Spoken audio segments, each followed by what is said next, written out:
great river Euphrates, and the 4 angels were loosed, which were prepared for an hour, and a day, and a month, and a year, for to slay the third part of men. The reason why he had to loose the angel, he gonna drive this river up. Go online and look up this river. You'll see where it's the dividing piece between Russian allies and over here going toward Jerusalem. That's the dividing sector of it. But go ahead. This is what he say here. Verse 16. Uh-huh. And the number of the army of the horsemen were 200,000. And I heard the number of them. How many is that? 200 million. This man, this king over here, he gonna have 200 million on his side. And they're gonna come through here and wreak havoc trying to get Jerusalem. Let's continue. Let's go to Revelation chapter 16 and verse 12. Same book. All is in here. We must prepare mentally for this.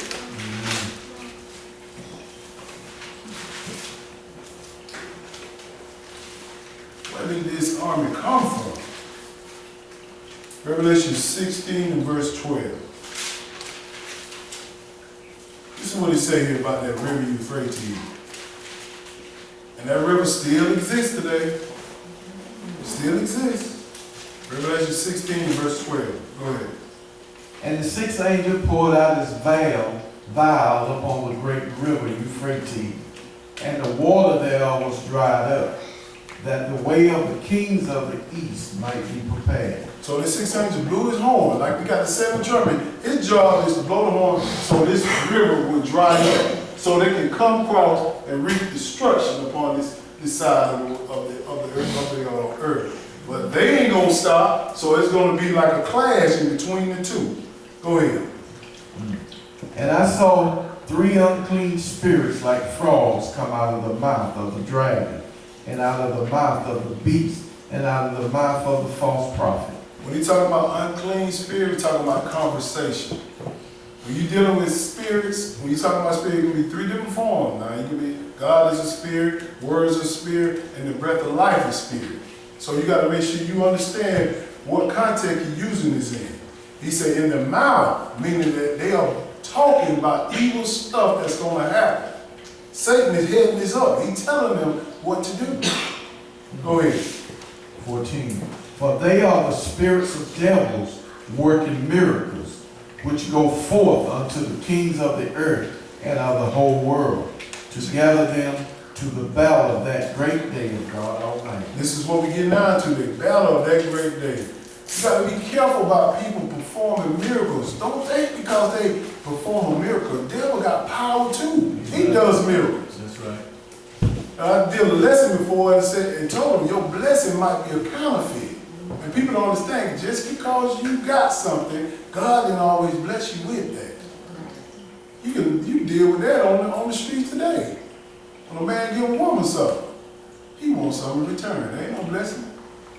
Understand that. I ain't saying all men, but a lot of them believe they want something in return. And it's you. So I tell my girl, don't take no money from nobody. If I find out about it, we got a problem. We got a big problem. Period. I don't know where that came from, but anyway, keep going. 15. Behold, I come as a thief. Blessed is he that watches and keepeth his garments, lest he walk naked, and they see his shame. See, that's the problem. Most of the word go ahead and say, see, Jesus can come at any time. No, he can't. All of this got to come to pass before he comes. He said, blessed be the devil. Watch. If you ain't watching, he gonna come as a thief to you. That's right.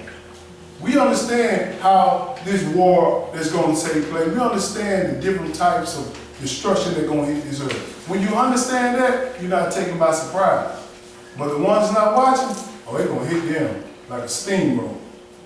Go ahead. And he gathered them together in a place called, in the Hebrew tongue, Armageddon. This is what we're talking about. He gathered them in a place called Armageddon. And this place is right here in Jerusalem, where these 2 sides of the world, which is the east and the west, going to clash. But God don't have to stop them because they're going to destroy all flesh if he don't stop them. When he said in Matthew chapter 24, he said, I got to come back. If I don't come back, no flesh will survive.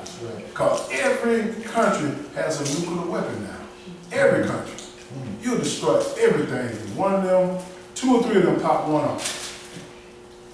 Let's go to Joel chapter 3 and verse 1. This is what's going on.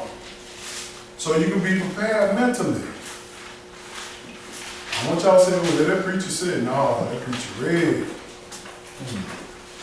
Don't mention my name at all. You just show them what God said in this book. Where you get this from? From God. God told them the same thing in the Old Testament in the old days. Nothing different, just change the name a little bit. Joel. Or turn to your table of contents. Joel chapter 3 and verse 1.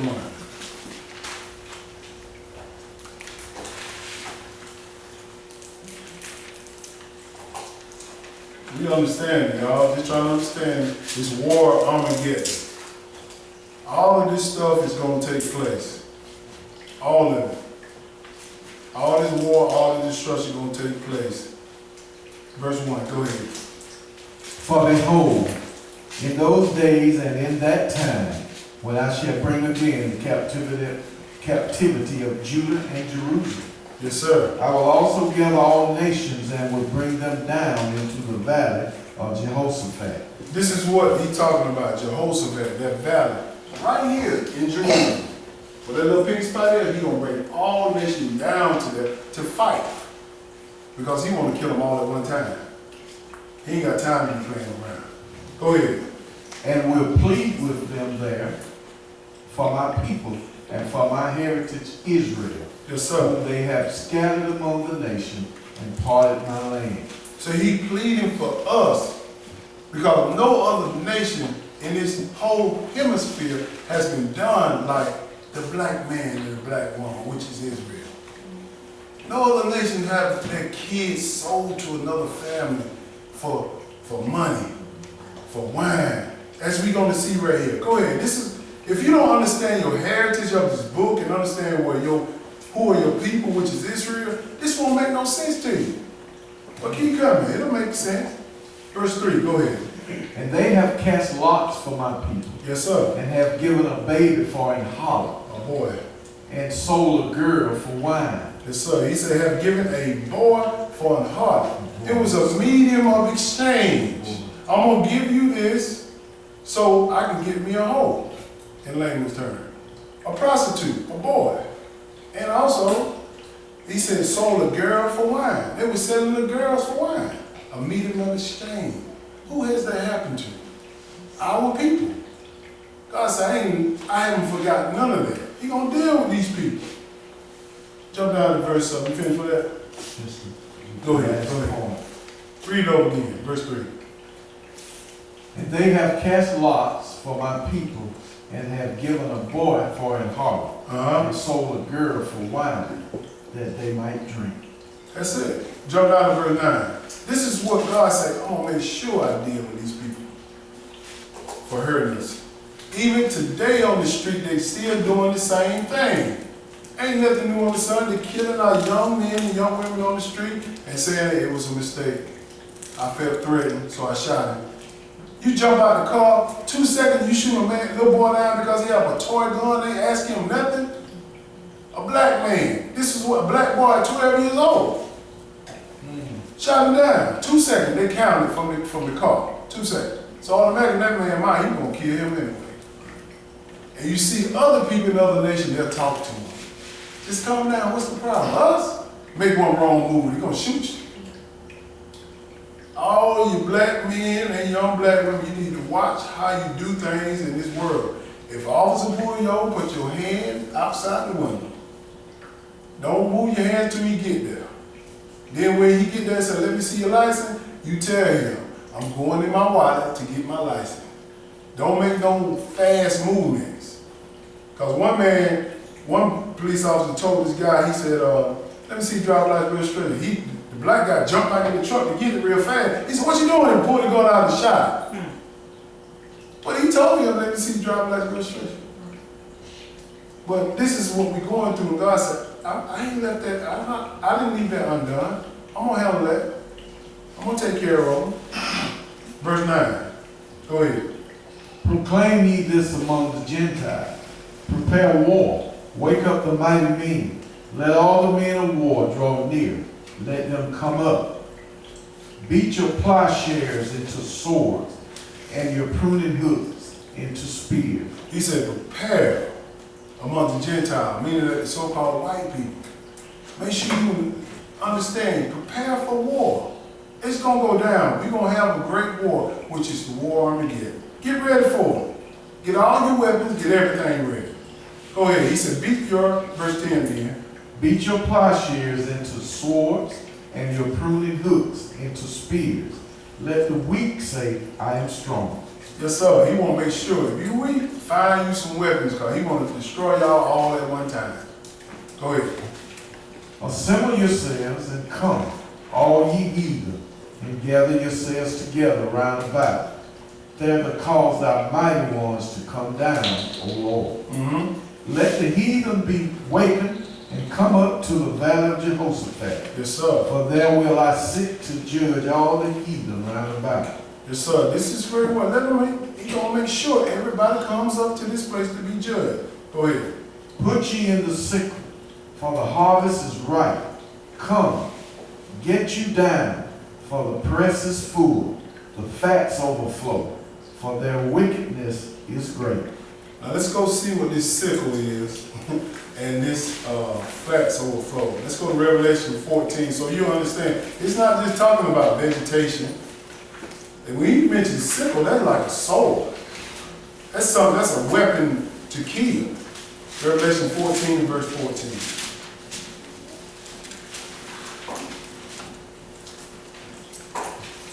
We got a little meat today, y'all. I want to make sure y'all understand this.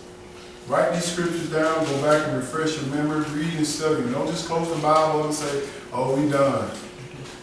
This is what the Sabbath day is about. Reading and studying and understanding. Not going back and getting on Facebook, not going back and getting on Instagram, not going back doing what you want to do.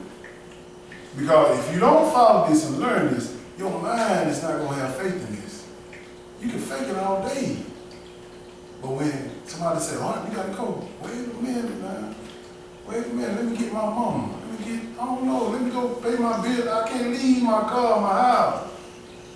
And you said, have you been listening to Bible study when we talked about the wilderness? We got to go.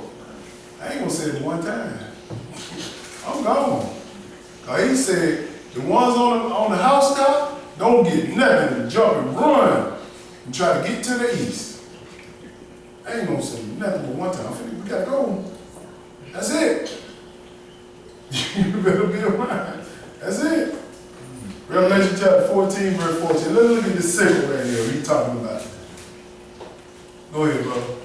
And I looked, and behold, a white cloud, and upon the cloud one sat, like unto the Son of Man. Yes, sir. Having on his head a golden crown, and in his hand a sharp sickle. This Jesus sitting right there with his sword, ready to go. I can't wait.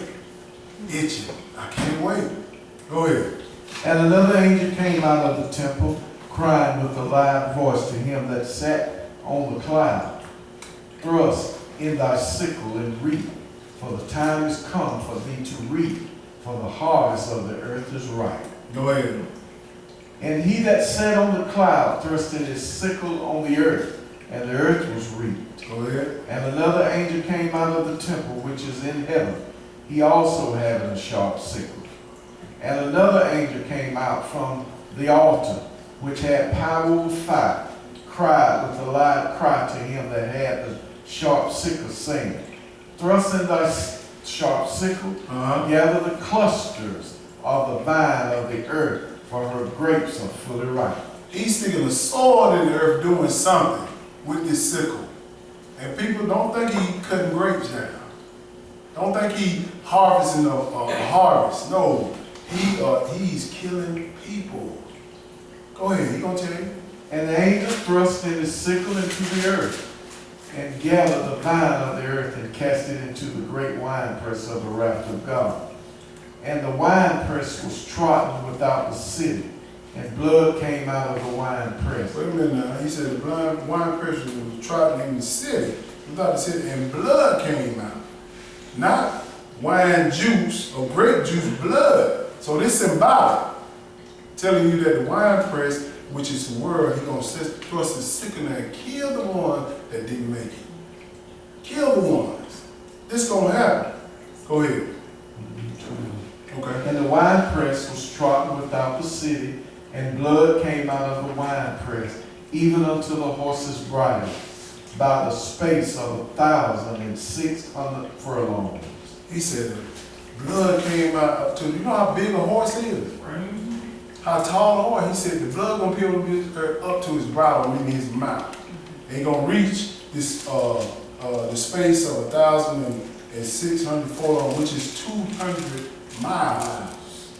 This is how much blood gonna be upon the earth. And he gonna make sure you deal with it.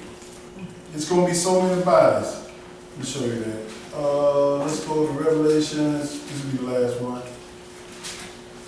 The one in the lesson. Where is that?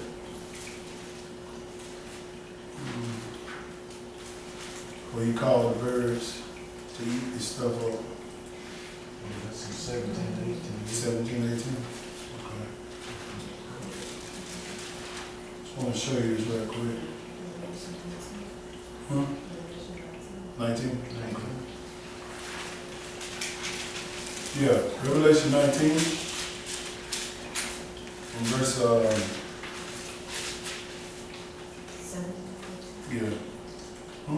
Revelation 19, verse 17. Let's start with 17.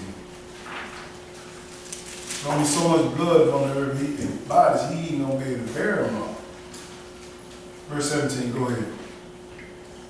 And I saw an angel standing in the sun, and he cried with a loud voice, saying to all the fowls that fly in the midst of heaven, come and gather yourselves together unto the supper of the great God. When he talking about fowls, he talking about birds. He called all the birds to come to the great supper. Go ahead, let's see what they eat. That ye may eat the flesh of kings, and the flesh of captains, and the flesh of mighty men, and the flesh of horses, and of them that sit on them, and the flesh of all men, both free and bond, both small and great. Everybody that didn't have a seal or mark on them, this is your destination. Death. And he gonna call these birds or these animals to eat all this flesh up because there's gonna be so much blood and bodies upon this earth. Go ahead. And I saw the beasts and the kings of the earth, and their armies gathered together to make war against him that sat on the horse and against his army. That's how crazy this man is. You see God on earth, with Jesus gonna be on earth this time, they gonna try to make war with him. You see, they got movies out now about that. Independence Day. They got these flying aircrafts, they trying to figure out a way they can kill him. These people already got in their mind that if anything hit this earth, we're gonna build some type of gadget to take it down. They honestly think they're going to be able to take God down. But go ahead, this is what happened here. Verse 20. And the beast was taken, and with him the false prophet, that wrought miracles before him. Yes, sir. With which he deceived them that had received the mark of the beast. Received what? There was the one that they deceived. He going to take them. These two people going to be in the lake of fire before Satan get in there. Go ahead. And them that worship his image, these both were cast alive into a lake of fire burning with brimstone. Go ahead. And the remnant was slain with the sword of him that sat upon the horse, which sword proceeded out of his mouth, and all the fowls were filled with their flesh. This is the war Armageddon, y'all. This is what's about to happen. I can go on and on and on, but we'll be here for another 2 hours. But I'm gonna hold it with that. I hope y'all get some understanding on this. Understanding about this Armageddon war that's going to hit this earth. And we must understand how to protect ourselves through knowledge. knowledge. That's the only way we're going to be able to protect ourselves, through knowledge and being at the right place at the right time. That's right. All right, we're going to stand and close out.